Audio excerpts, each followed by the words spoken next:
Selamat sore saudara, Anda menyaksikan Kompas Update, saya Maido Pelfrina. Diduga maling, seorang pengemudi mobil pickup babak belur dihakimi massa di Jalan STM Walang Raya, Koja, Jakarta Utara. Video amatir yang merekam warga saat menghakimi pengemudi mobil pickup karena diduga maling yang akan melarikan diri.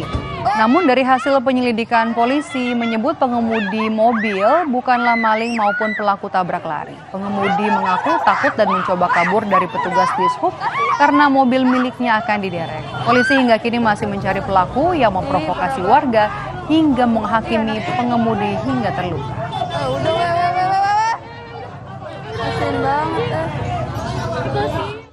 Dinas Perhubungan atau DLHD selanjutnya dia karena takut ataupun dia tidak mau mobil diderek, dia melarikan diri membawa mobil itu, dan menurut keterangannya sempat ada yang teriakin dia maling, sehingga massa mengejar-ngejarnya sampai dia berhenti di depan STM Walang.